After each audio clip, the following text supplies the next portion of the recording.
আমার মৃত্যু কামনা করে ভগবানের কাছে 101টা ধূপকাঠি জ্বালানো হবে। হ্যাঁ, আমি যাতে খুব তাড়াতাড়ি পৃথিবী ছেড়ে চলে যাই, এই জন্য ভগবানের কাছে আমার নামে ধূপকাঠি জ্বালাবে, যাতে আমি এই পৃথিবী ছেড়ে খুব তাড়াতাড়ি যেতে পারি। ভগবানের কাছে ওনার হয়ে আমি বলে দিলাম, ভগবান খুব তাড়াতাড়ি যেন ওনার মনের আশাটা পূরণ করে দিও। ছোটোর থেকে এত কষ্ট করে বাবা মায়েরা মানুষ করেছে, সবসময় চেয়েছে সন্তান ভালো থাকুক, কিন্তু এখন অনেক কিছু কথা শুনতে হয় যে আমাদের জীবনে কোনো দাম নেই, যখন তখন মৃত্যু কামনা করে। যাই হোক, কে এই কথাটা বলেছে সেটা আমি নাই বললাম, এটা আমার মনে একান্তই আমি জানি। যাই হোক, এই কথাটা যখন শুনেছি না বা শুনি, তখন না সত্যিই খুব কষ্ট লাগে, আর সত্যিই আমার বুক ফেটে কান্না বেরিয়ে যায়। এইরকম সংসারে সত্যিই থাকতে ইচ্ছা করে না, কিন্তু আমার ছেলের জন্য আমাকে বেঁচে থাকতে হবে। আমি যদি মরে যাই, আমার ছেলেটার কি হবে বলো তো? একটা মায়ের মতন ভালোবাসা পৃথিবীর মধ্যে কেউ ভালোবাসতে পারে না। আমি বকা দিব, মারবো, কিন্তু আমি নিঃস্বার্থে ভালোবাসবো। আমার সন্তানকে ভালোবাসার এক ফোঁটাও কমতি থাকবে না। এবছরে পুজোতে নাকি বৃষ্টি হবে, কিন্তু এখন যা হারে বৃষ্টি হচ্ছে, আমার মনে হয় না এবছর পুজোতে আর কোনো বৃষ্টি হবে, কারণ পুজোর আগের সপ্তাহগুলোতে বৃষ্টি হয়ে একদম বৃষ্টি কেটে নিচ্ছে। তো সকালে দেখো, আজকে সকালবেলাটা এত বৃষ্টি, সেই ভারী বৃষ্টির মধ্যে আমি কাজগুলো করছি। এই বৃষ্টির মধ্যে যদি কাজগুলো না করি, সত্যি আর হয়ে ওঠে না। তো কয়েকদিন থেকে মোটামুটি আমি 2 সপ্তাহের মতন এদিকে বৃষ্টি হচ্ছে, আর বিশেষ করে বৃষ্টিটা সকালের দিকে। আর সকালেই থাকে এক ধরনের যুদ্ধ আমাদের কাজ নিয়ে, তো সেই যুদ্ধে আমি নেমে পড়েছি বৃষ্টির মধ্যে প্লাস্টিক মাথা দিয়ে। এতক্ষণ ছাতা নিয়েছিলাম, কিন্তু এখন না ছাতা নিয়ে যে কোনো কাজ করা একদমই সম্ভব হয়ে ওঠে না। বিশেষ করে কল পাম্প করা, ঝাড়ু দেওয়াটা হয়ে যায়, কিন্তু কল পাম্প করা, বাসন মাজা, কাপড় ধোয়া, এগুলো তো হয় না। তো প্লাস্টিক মাথা দিয়েছি। আর আজকে না ভিজে ভিজে অনেকক্ষণ ছিলাম আমি। কাজ তো আর একটুখানি না, সকালবেলা কাজগুলো করে নিয়ে, এগুলো কাজ করে নিয়ে স্নান করে নিই। পরে স্নান করার পর না ওই কাজগুলো একদমই করতে ইচ্ছা করে না, যেগুলো নোংরা কাজ। আর রোজ না এত জামা কাপড় ধুইতে একদমই মন চায় না। কালকেও একটু বিকেলে একটা অনুষ্ঠান বাড়িতে গিয়েছিলাম, তো আসার পর দেখো, মানে কালকে তো বিশ্বকর্মা পুজো ছিল, তো ওখানে একটা মানে একজনের বাড়িতে প্রসাদ খেতে গিয়েছিলাম। তো শাড়ি পরে তো গিয়েছি, এসে দেখো আজকে শাড়িগুলো ধুয়ে দিচ্ছি। আর ঘরে যা জামা কাপড় আছে সেগুলো তো বের করেই নিই, খালি যেগুলো নোংরা হয়েছে ছেলে পরেছে আর আমি যেগুলো পরেছি সেগুলোই ধুয়ে দিয়েছি। আর এখন দেখো জামা কাপড়গুলো ধুয়ে, এখন দেখো এই জায়গাটা এত পিছলা হয়েছে, মানে আমি স্লিপ করে পড়ছিলাম, জামা কাপড়গুলো মেলে দিচ্ছি আর স্লিপ করে পড়ে যাচ্ছিলাম। আর আগের দিন কিন্তু বড় ব্লিচিং পাউডার দিয়েছে, কিন্তু কী বলতো, ব্লিচিং পাউডার বৃষ্টির জলে ধুয়ে গেছে। তো এখন যে ব্রাশ নিয়ে এসেছে, ব্রাশ দিয়ে ঘষে দিচ্ছি, ভালো উঠছে কিন্তু। তো অনেকটা সময় আমি বৃষ্টিতে ভিজে ভিজে এই কাজগুলো করেছিলাম, তার মাঝখানে একটু বড় হেল্প করে দিয়েছে। আর সকালবেলাটা কিন্তু আমার ছেলেকে আমার বর খাওয়া দেয়, এর জন্য আমার সকালবেলাটা আমি নিশ্চিন্তে কাজ করতে পারি। আমার ছেলে যখন ঘুম থেকে ওঠে, তখন আমার বর একদম মুখ ধুয়ে খায়, মানে ফ্রেশ করিয়ে কিন্তু সকালবেলা খাইয়ে দেয়। আর ছেলে না সকালবেলা একদমই মানে ভারী কিছু খেতে পারে না, একদম হালকা পাতলা খাবারই খায়, সেটাই খাওয়াই, ওটস খাওয়াই, তার সাথে কিন্তু গরুর দুধ নিয়ে কিন্তু ওকে মিষ্টি করে খাওয়াই দেয়।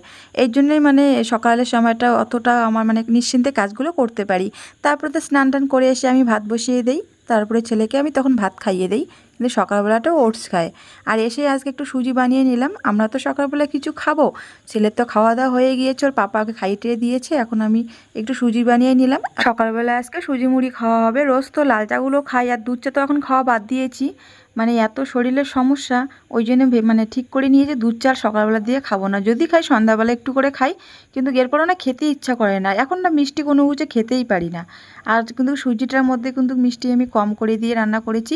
আর প্রথমে একটু জল দিয়েছি, তারপর একটু দুধ দিয়েছি। আর ছেলে না আগের দিন দুধ খায়নি, ওর শরীরটা একটু খারাপ, ওকে সকালে দুধটা দেয়নি, যেহেতু আমাকে আগের দিন দুধ দেয়, ছেলে তো রাত্রেবেলা দুধ খায় না, সকালে ও ওটসের সঙ্গে খায়, এর জন্যই না দুধ ছিল, তো সকালবেলা এর জন্য দেয়নি। সকালে দুধটা খেলে এমনিতেও গ্যাসের একটু সমস্যা হয়ে যায় না, তো ডাক্তার কিন্তু বলে যে না, এগুলো একদম ভুল ধারণা, দুধ খেলে কখনোই গ্যাস হয় না, কিন্তু আমার মনে হয় যে সকালের দিকে দুধ খেলে একটু গ্যাস হয়।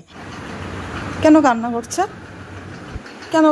বাইরে খালি যেতে চায়, বকা না, ওকে দেখো কি বানিয়ে দিচ্ছে। ঘরে যে থাকবে, ওর শরীর খারাপ, কালকে রাত্রে কানের ব্যথা উঠেছিল, এরপরে জ্বর সর্দি, পুজো এসেছে, তুমি পুজোর মধ্যে ঘুরতেই পারবে না, ও শুনবে না। আমি বলি ফ্যানের হাওয়া থাক, এখানে ফ্যানের হাওয়া আছে, ঘরে থাকো, কিন্তু ও বাইরে বেরোবে। বাড়িতে ডাল করলাম, আলু ভাজা করলাম, এখন বাগানে চলে এসেছি দেখো খালুন পাতা তুলতে, কয়েকটা শুধু পেয়েছি, তো এখানে দেবো কয়েকটা শুটকি মাছ দেবো, দিয়ে চাটনি করব।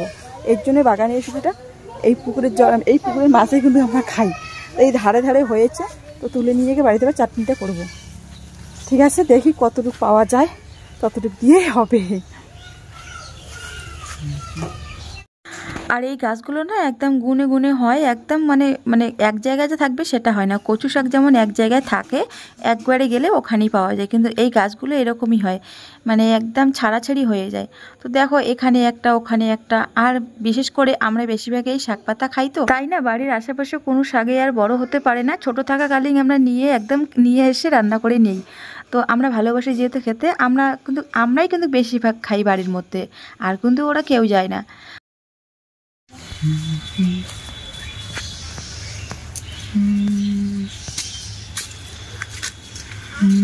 এই যে দেখো খুঁজে খুঁজে এটুকু পাইলাম, এটাই হয়ে যাবে। দেখি আর একটু খুঁজি এই পাশটা। এই শাক পাতা খাওয়ার জন্যও কিন্তু কত দেখো জঙ্গলে যেতে হয়, মানে ভয়ই তখন পাই না। এমনিতে জঙ্গল ঝাড়তে ভয় লাগে, এখন বর্ষাকাল চারিদিকে জোক সাপ, আমার কিন্তু ভয় লাগে এগুলো। কিন্তু এগুলো যখন শাক পাতা তুলতে যাই তখন আর ভয় যে কোথায় চলে যায় কোনো ঠিক নেই। আর বাড়িতে এসে দেখো শাকগুলো আমি কেটে ধুয়ে নিয়ে এসেছি, আর দেখো কত লঙ্কা রসুন আর কিন্তু শুটকি মাছ দুটো দিয়েছি। তো এমনিতে শাক তো একটুখানি, দুটো শুকটি মাছ দিলে নিশ্চয়ই বেশি হবে, রাত দিনে আমাদের হয়ে যাবে। এটাই না, আমরা তো ভাবি যে রাত্রি খেয়ে খাবো, শুধু দিনের কথা ভাবলে তো হবে না। আর এগুলো হচ্ছে এমনই লোভনীয় একটা জিনিস, পছন্দের জিনিস, যে একবার খেলে হয় না, দুবার লাগে, মানে দিনের বেলা খাবো রাত্রি কী খাবো, তাই না?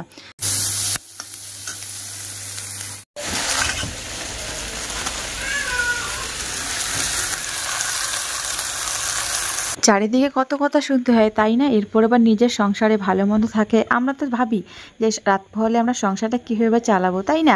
অনেকেই একদমই অন্যরকম, নিজের নিয়ে ভাবার কোনো সময় নেই, অন্যকে নিয়ে ভাবতে জীবন শেষ। কিন্তু আমি মনে করি সবসময় নিজেকে নিয়ে ভাবলে সব ঠিকঠাক।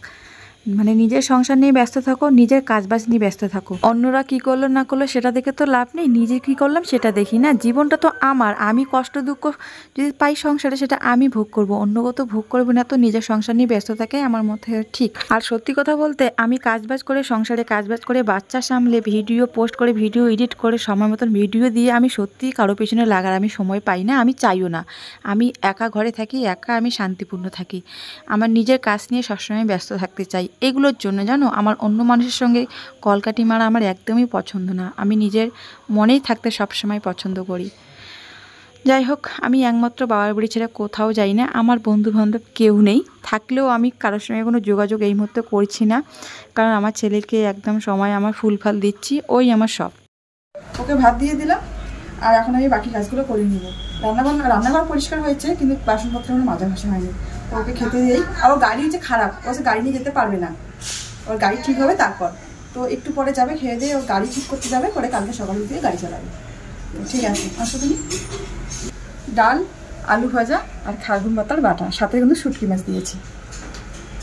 ঠিক আছে, আসো।